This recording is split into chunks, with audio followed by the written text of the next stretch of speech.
Hello students, welcome to learning at math. সবাইকে স্বাগত আমার চ্যানেলে, আমাদের চ্যানেলে। আজকে আমরা স্টার্ট করব কষিয়ে দেখি 4।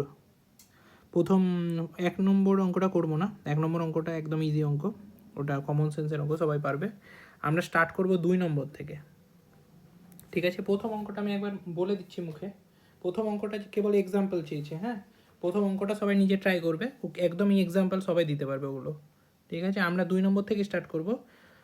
আর 2 নম্বরটা ভালো অঙ্ক, ঠিক আছে? শুধু বেসিক অঙ্ক খুব, কিন্তু খুবই ভালো অঙ্ক, হ্যাঁ? এটা জানার পর থেকে পরে অঙ্কগুলো তবে একটু সুবিধা হবে। 2-এর অঙ্কটা বলেছে পাশের আয়তঘনাকার চিত্রের, মানে একটা চিত্র দেওয়া আছে আয়তঘনাকার, আমি এঁকে দিচ্ছি, হোল্ড করো একটু।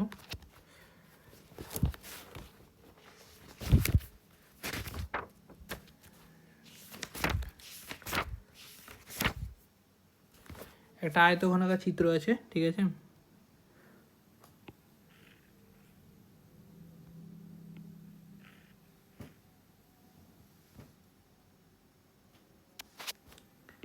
একটা আয়তঘনাকার চিত্র আছে এরকম, যাতে নামকরণ করে দেওয়া আছে। হোল্ড।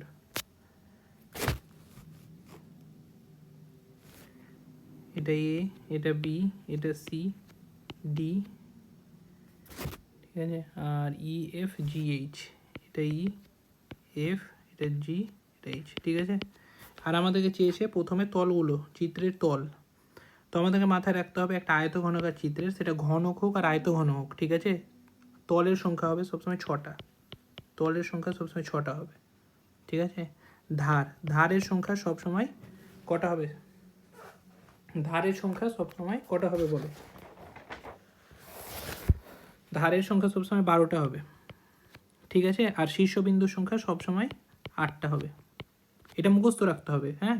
যে একটা আয়তঘনাকার, যেটা আয়তঘন হোক বা ঘনক হোক, কোনো যায় আসে না, যে তলের সংখ্যা সবসময় 6টা হবে, ধারের সংখ্যা সবসময় 12টা হবে, আর শীর্ষবিন্দুর সংখ্যা সবসময় 8টা হবে। তো প্রথমে 6টা তলের সংখ্যা লিখবো আমরা। স্টার্ট করা যাক, ঠিক আছে? সবাই দেখতে পাচ্ছ কি কি? প্রথমে হচ্ছে এই নিচের তলটা, ঠিক আছে? ইএফ জিএইচ, ইএফ জিএইচ প্রথম। তারপরেই সেম এই উপরের তলটা এ বি সি ডি, এ বি সি ডি। তারপরে এই তলটা, কালার চেঞ্জ করে দিচ্ছি, হোল্ড করো, তাহলে সুবিধা হবে একটু।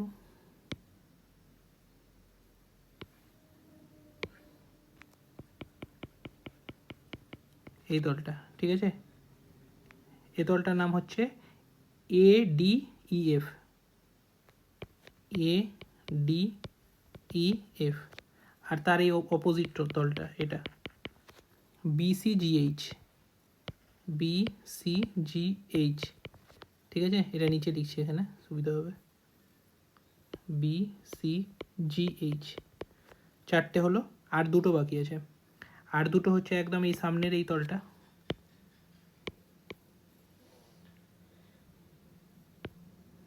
এই তলটা হলুদ কালারে করছি, এই তলটা, ঠিক আছে? এই তলটার নাম হচ্ছে A B H E, A B H E. R last green কালারে পিছন, ঠিক যে হলুদ কালারে যেটা করলাম না, তার ঠিক অপোজিট, হ্যাঁ? ওটা হবে CD F G, CD F G. ব্যাস, এই 6টা তল হয়ে গেল আমাদের, ঠিক আছে? তলের সংখ্যা 6টা হয়ে গেল, 6টা। এবার ধারের সংখ্যা লিখবো 12টা, 12টা ধার আছে, ঠিক আছে? এই 12টা ধার খোঁজা খুব সোজা, হ্যাঁ? প্রথমে A B, A B, BC, CD, এডি, ওপরে 4টে হয়ে গেল, ঠিক আছে? এবার নিচের 4টে লিখবো, EF, F G, GH, EH, নিচের 4টে হয়ে গেল, ঠিক আছে? এবার ধারের এই বাঁ ধারের, মানে এই পাশের এই দুটো, এটা আর এটা, ঠিক আছে? এটা হচ্ছে এই আর ডিএফ, এই আর ডিএফ। আর ডান দিকের ধারের মানে বিএইচ আর সিজি, ঠিক আছে? এই দুটো লিখলাম, বিএইচ আর সিজি, তার মানে বিএইচ কমা সিজি, ঠিক আছে? কটা হলো? 1 2 3 4 5 6 7 8 9 10 11 12। সিকোয়েন্স নিয়ে লিখলে সবগুলো পিস হবে না, একটাও, সবগুলো ঠিকঠাক হয়ে যাবে। ঠিক আছে। আর 8টা শীর্ষবিন্দু, এটা তো একদম সোজা। 8টা শীর্ষবিন্দু, 8টা শীর্ষবিন্দু হবে কি, A B C D E F G আর এইচ, হয়ে গেল 8টা শীর্ষবিন্দু। ঠিক আছে, একটু ইমাজিন করতে হবে নিজে, হ্যাঁ, না হলে সবগুলো করা যাবে না। আমি ছবি আলাদা আলাদা, রং আলাদা আলাদা করে যতটা পারলাম দেখিয়ে দিয়েছি। ঠিক আছে, আশা করছি সবাই বুঝতে পেরেছো, খুব একটা কঠিন কিছু না এটা, একটু নিজে ইমাজিনও করতে হবে। ঠিক আছে, এরপরে কোশ্চেন, নেক্সট কোশ্চেনে যাবো আমরা। 3 নম্বর কোশ্চেন, একটি সমকোণী চৌপাল, সমকোণী চৌপাল মানে আয়তঘন। ঠিক আছে, সমকোণী চৌপাল মানে হচ্ছে আয়তঘন, মানে আয়তঘন মানে সবাই জানি আমরা।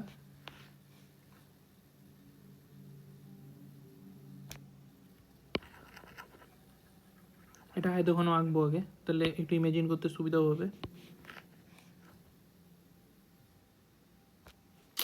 হচ্ছে না কেন, হোল্ড,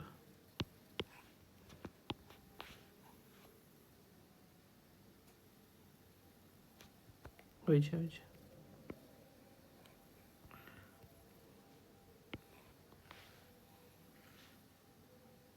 ঠিক আছে, যাই হোক মোটামুটি হলো ছবিটা।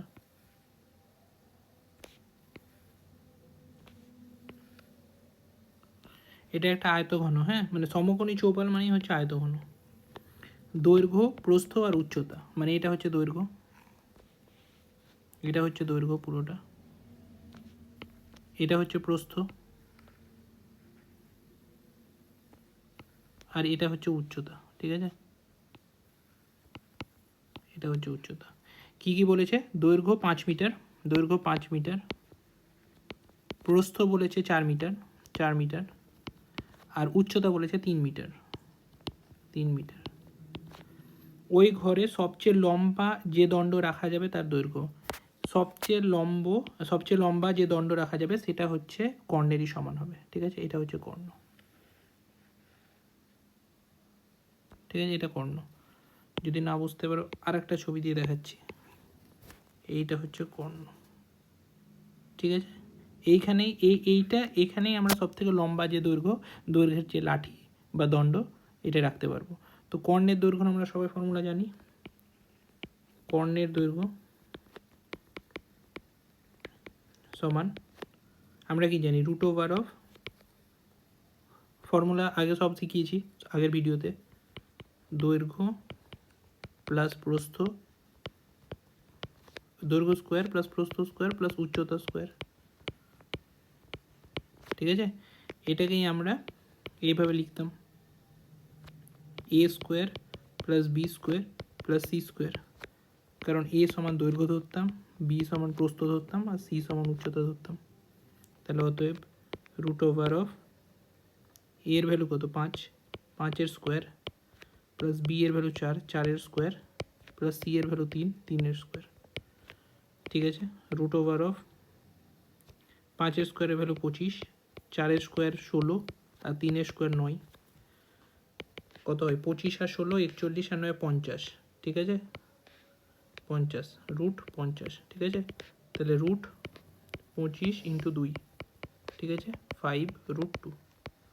কী করে হলো বোঝা গেল না, আরও ভেঙে বোঝাবো। 50কে আমরা ভাঙলাম 2 দিয়ে, 25, 25কে 5, তাহলে কি 2 × 5 × 5। ঠিক আছে, তাহলে √, 2 × 5 × 5, তো 2টো 5, একটা 5 বেরিয়ে যাবে রুট থেকে, আর 2 তো একটাই আছে, রুটের ভেতরেই থাকবে, 5√2।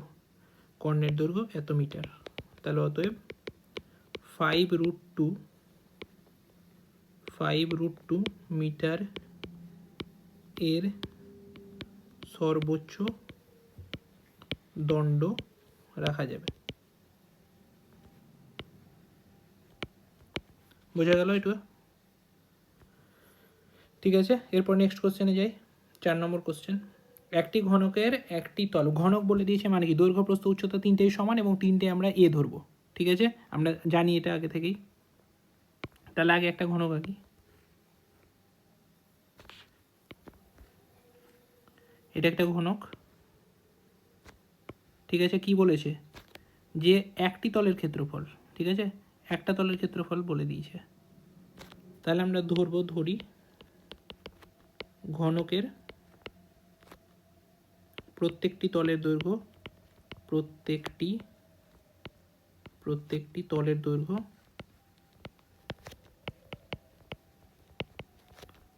এ মিটার, ঠিক আছে, প্রত্যেকটা তল এ, ঠিক আছে, সরি প্রত্যেকটা তল কেন, প্রত্যেকটি ধারের বলবো না, তলের আবার দৈর্ঘ্য হয় নাকি, তলের তো ক্ষেত্রফল হয়, ঠিক আছে, প্রত্যেকটি ধারের দৈর্ঘ্য এ মিটার। তাহলে প্রত্যেকটা ধারের দৈর্ঘ্য যদি এ মিটার হয় তাহলে প্রত্যেকটা তলের ক্ষেত্রফল সমান হবে, আর ওই ক্ষেত্রফলটা কত হবে, এ স্কোয়ার হবে, ঠিক আছে। তাহলে অতএব, কারণ প্রত্যেকটা তল হচ্ছে একটা বর্গক্ষেত্র, ঠিক আছে, ওই জন্য একটা তলের ক্ষেত্র মানে এখানে একটা তল, মানে এখানে একটা ঘনকের প্রত্যেকটা ধারের দৈর্ঘ্য এ, তাহলে এটাও এ, দৈর্ঘ্য এ, প্রস্থ এ, উচ্চতাও এ। তাহলে আমরা যে কোনো একটা তল যদি নিয়ে নিই, প্রত্যেকটা তলই হচ্ছে এখানে বর্গক্ষেত্র, আর আমরা বর্গক্ষেত্রের ক্ষেত্রফল জানি বাহু স্কোয়ার, তাই জন্যই এটার ক্ষেত্রফল এ স্কোয়ার। এতটা বোঝা গেল। এবার আমরা কি করব, তাহলে অতএব প্রত্যেকটি তলের ক্ষেত্রফল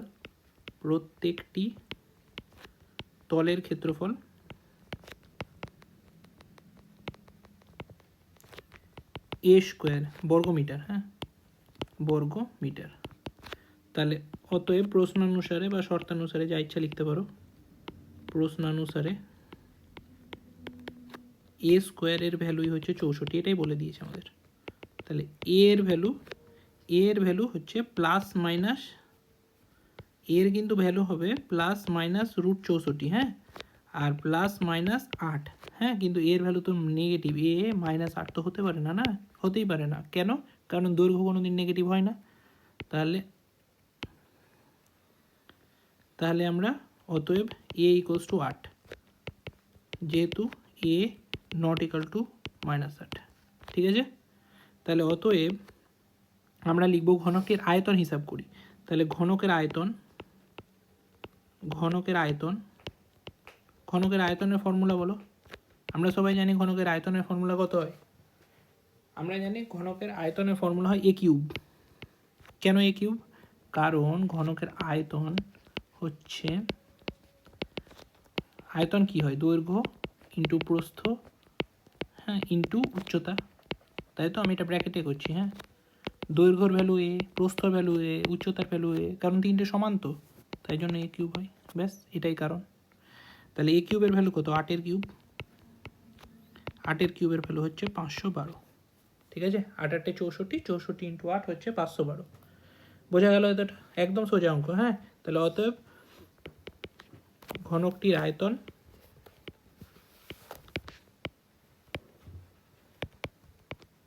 512 ঘনমিটার, ঠিক আছে। দৈর্ঘ্য মিটারে হয়, দৈর্ঘ্য প্রস্থ উচ্চতা সব মিটারেই হয়, ক্ষেত্রফল বর্গ মিটারে হয়, আর আয়তন হয় ঘনমিটারে, ঠিক আছে। এবার মিটারের জায়গায় যদি সেন্টিমিটার দেয় তাহলে সব সেরকমভাবে চেঞ্জ হবে, দৈর্ঘ্য হবে সেন্টিমিটারে, ক্ষেত্রফল হবে বর্গ সেন্টিমিটার, আর আয়তন হবে ঘন সেন্টিমিটার। আশা করছি বোঝা গেল, ঠিক আছে, ক্লিয়ার। পরে অঙ্কে চলে আসছি, 5 নম্বর অঙ্ক। আমাদের বকুলতলা গ্রামে 2 মিটার চওড়া ও 8 ডেসিমিটার গভীর একটি খাল কাটা হয়েছে, ঠিক আছে, একটা খাল কাটা হয়েছে। বলেছে যদি 240 ঘনমিটার মাটি কাটা হয়ে থাকে, মাটির পরিমাণ, ভেতরের পদার্থ যখনই বলে দিবে না তখনই ওটা আয়তন বলে দিয়েছে, আর এখানে তো বলেই দিয়েছে ঘনমিটার, সেখান থেকে বুঝতে পারছি আমরা এটা আয়তনই হবে, ঠিক আছে। তাহলে আয়তন বলে দিয়েছে 240 ঘনমিটার। তাহলে যদি আয়তন বলে দেয় তাহলে আয়তনের ফর্মুলা আমরা কি জানি, আমরা জানি আগের মানে অঙ্কটাতেও বললাম, দৈর্ঘ্য ইন্টু প্রস্থ ইন্টু উচ্চতা, ঠিক আছে, এটা আমরা জানি, ঠিক আছে, এটা রাফে করছি। তাহলে এখানে গ্রামে 2 মিটার চওড়া বলে দিয়েছে, ঠিক আছে, তার মানে দৈর্ঘ্য বলে দিয়েছে, 8 ডেসিমিটার গভীর বলে দিয়েছে, মানে উচ্চতাটা বলে দিয়েছে, হ্যাঁ, মানে এরকম একটা খাল কাটা হয়েছে, হোল্ড করো, খালটা আঁকতে হবে।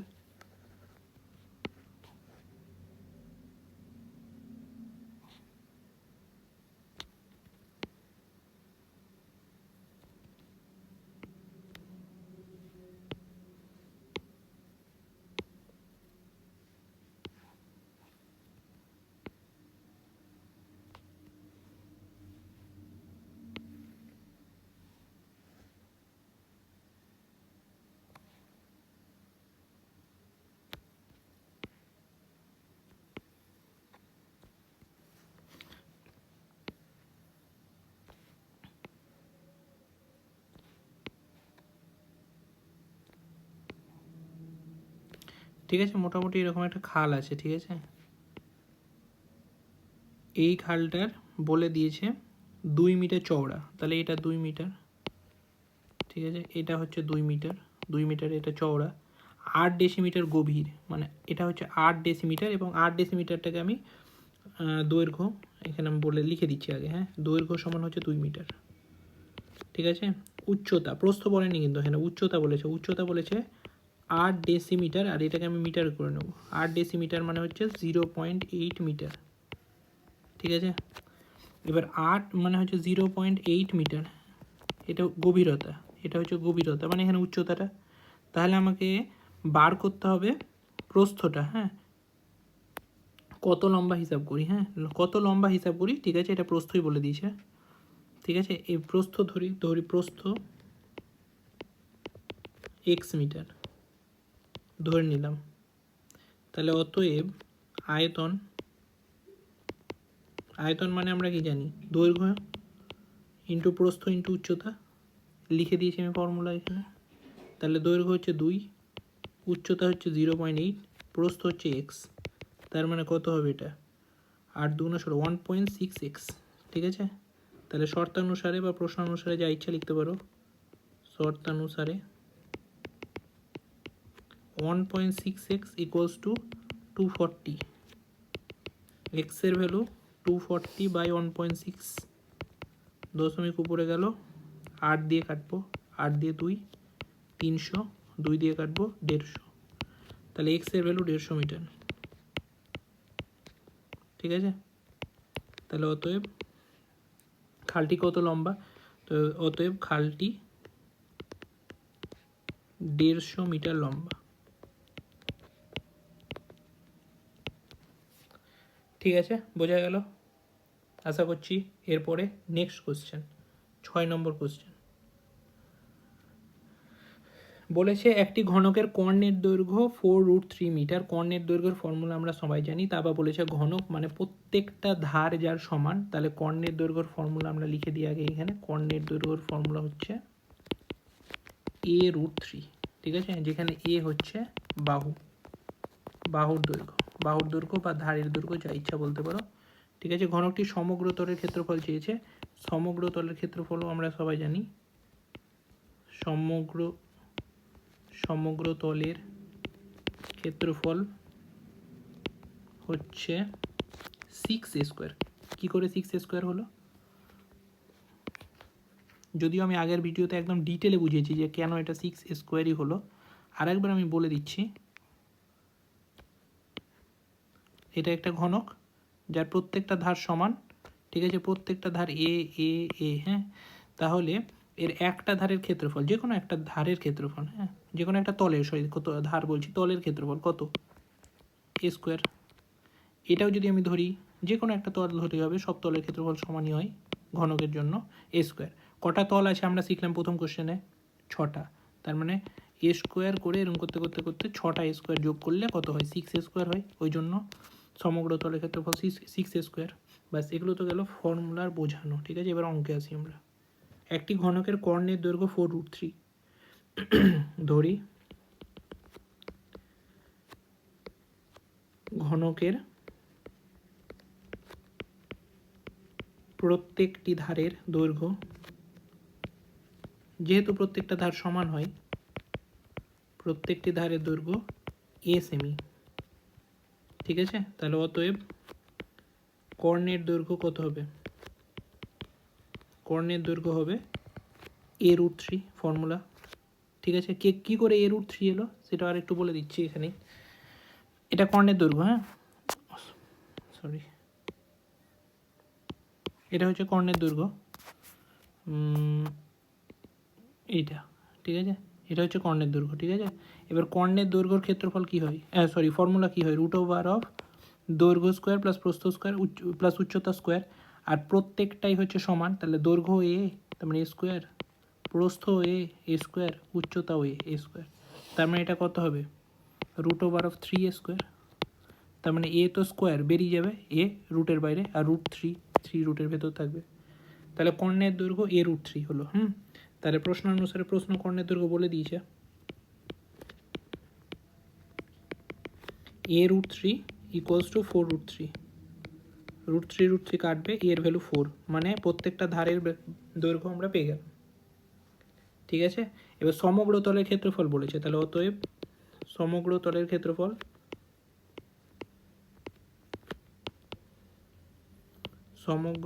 ক্ষেত্রফল হচ্ছে 6a², তার মানে 6 ইন্টু 4 ঠিক আছে, এত কি বলেছে, সেমিতে বলেছে, তাহলে বর্গ সেমি। ঠিক আছে, তাহলে 4 4 16, 6 16 96 বর্গ সেমি। বোঝা গেল এটা 6-এরটা সোজা অঙ্ক, যদি ফর্মুলা মুখস্থ থাকে একদমই সোজা অঙ্ক। তারপরে 7-এরটা, হ্যাঁ, একটি ঘনকের ধারগুলির দৈর্ঘ্য সমষ্টি, এটাও ঘনক বলেছে। ঠিক আছে, তাহলে আমি একটু বুঝিয়ে দিচ্ছি রাফে।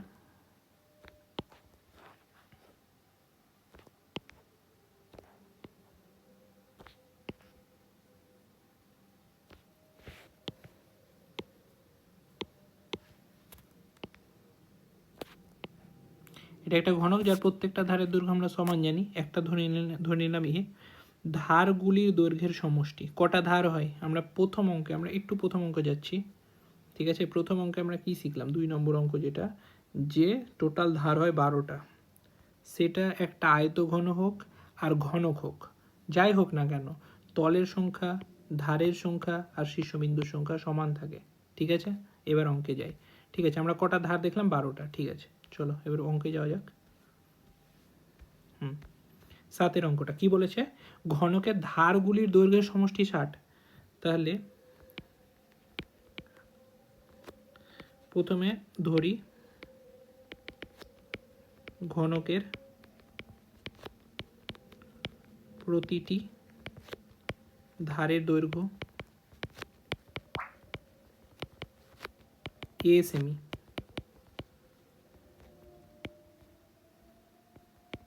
ঠিক আছে, তাহলে অতএব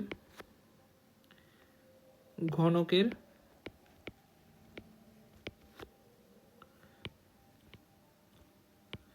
ধারগুলির দৈর্ঘ্যের সমষ্টি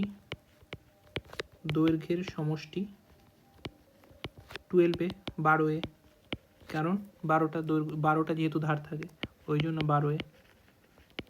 ঠিক আছে, তাহলে অতএব প্রশ্ন অনুসারে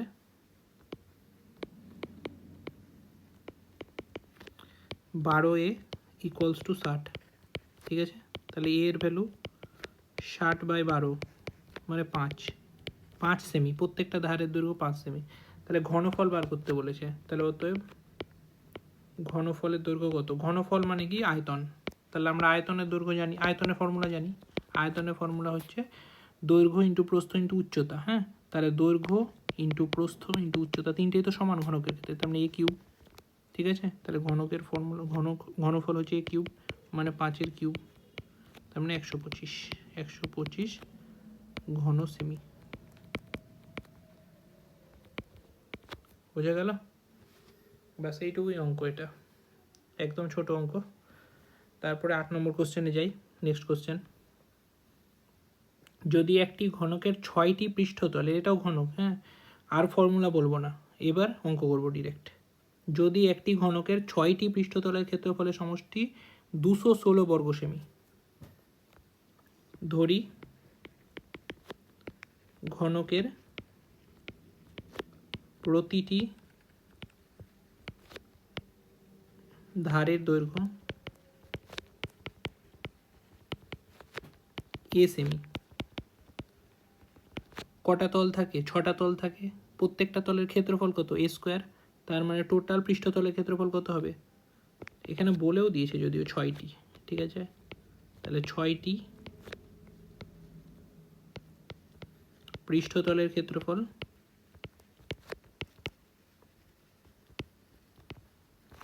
6a²। ঠিক আছে, প্রত্যেকটা তলের ক্ষেত্রফল হচ্ছে a², আর যেহেতু 6টা তল আছে ওই জন্য 6a², ব্যাস এইটুকু। তাহলে অতএব প্রশ্ন অনুসারে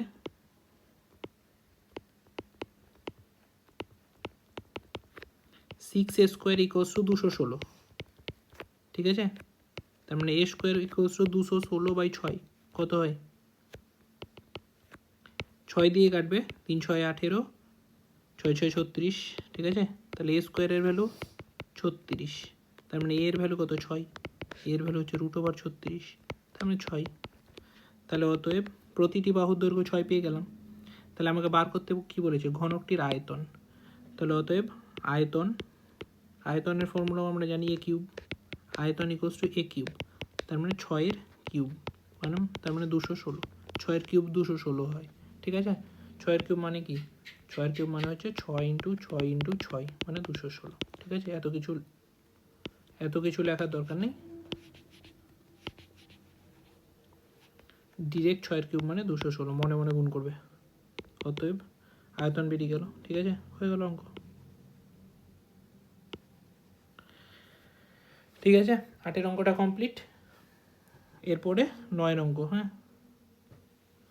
আর এটা হচ্ছে লাস্ট 9-এর অঙ্কটা। এখান থেকে সমকোণী চৌপল এলো। সমকোণী চৌপল মানে কিছুই না, আয়তঘন। সমকোণী চৌপল মানে হচ্ছে আয়তঘন, ঠিক আছে। আয়তন বলে দিয়েছে 432, মানে এরকম একটা আয়তঘন আছে।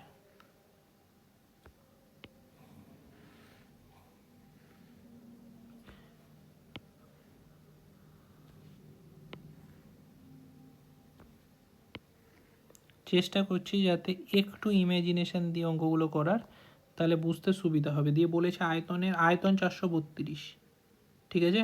তাকে সমান আয়তন বিশিষ্ট দুটি ঘনকে রূপান্তরিত করা হলো, পরিণত করা হলো। তার মানে মাঝখান দিয়ে এমন করে কাটা হলো না, মাঝখান দিয়ে এমন করে কাটা হলো যাতে দুটো সমান ঘনক হয়, ঠিক আছে।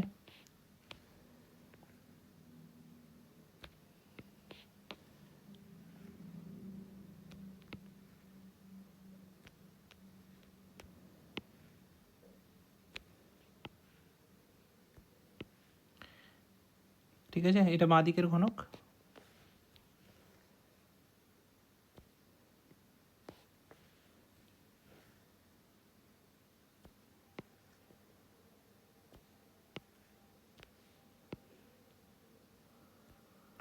এটা ডান দিকের ঘনক, হ্যাঁ। আর এই দুটো ঘনক সমান, মানে আয়তন সমান এদের। তাহলে আয়তন যদি সমান হয় তাহলে এক একটার আয়তন কত? 216 আর 216। কী করে পেলাম? 432-এর অর্ধেক, 432 তো পুরোটার, এই পুরোটার আয়তন হচ্ছে 432। তাহলে এটার আয়তন 216, এটার আয়তন 216। আর বলে দিয়েছে যে সমান আয়তন বিশিষ্ট দুটো ঘনকে রূপান্তরিত হলে প্রত্যেকের ঘনকের ধারের দৈর্ঘ্য কত হবে। তাহলে ধারের দৈর্ঘ্য আমি প্রথমে এ ধরে নেবো, এটার ওই ধারের দৈর্ঘ্য, এটার ওই। তাহলে ধরি প্রতিটি ঘনকের ধারের দৈর্ঘ্য a সেমি, বোঝা গেল? a সেমি, ঠিক আছে। তাহলে প্রশ্নানুসারে a কিউবের ভ্যালু, a কিউব মানে কত? এর আয়তন হচ্ছে a কিউব, এরও আয়তন a কিউব, ঠিক আছে। a কিউবের ভ্যালু 216, 216টাকে 216 লিখবো না, 432/2 লিখবো, কারণ আমরা 432-এর একটা আয়ত ঘনকেই তো ভাঙছি না দুটো ভাগে, ওই জন্য 432/2 লিখবো, ঠিক আছে। তাহলে এর a কিউবের ভ্যালু হচ্ছে 216, ঠিক আছে। আর 216 মানে আমরা জানি 6-এর কিউব, তাহলে a কিউব আর 6-এর কিউব, তার মানে এর ভ্যালু 6, ঠিক আছে। তার মানে আমরা প্রত্যেকটা ধারের দৈর্ঘ্য পেয়ে গেলাম। তাহলে প্রতিটি ঘনকের প্রত্যেক ধারের দৈর্ঘ্য কত হবে হিসাব করে লিখি, জাস্ট এটাই চেয়েছে, ঠিক আছে, আর কিচ্ছু চাইনি, এটাই চেয়েছে। তাহলে অতএব ঘনকের প্রতিটি বাহুর দৈর্ঘ্য 6 সেমি। আমি এগুলো বোঝার জন্য আঁকলাম, ঠিক আছে, এগুলো আঁকতে হবে না অঙ্কতে। শুধু আর একটা লাইন লিখে দেবে এখানে, ঠিক আছে, যে প্রতিটি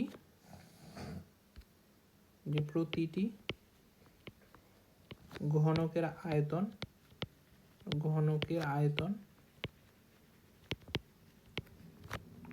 a কিউব আর ঘন সেমি, a কিউব ঘন সেমি, ঠিক আছে। ব্যাস এইটুকু লিখে দেবে, ঠিক আছে। ব্যাস হয়ে গেল, আজকে 9 পর্যন্ত থাক। 10 থেকে কাল স্টার্ট করব আবার, ঠিক আছে? চলো ঠিক আছে, একটা লাইক করে দেবে যদি ভালো লাগে, আর যদি কোনো প্রবলেম হয় কোনো ম্যাথে তাহলে কমেন্ট করবে অবশ্যই, ঠিক আছে? চলো, থ্যাংক ইউ, গুড বাই।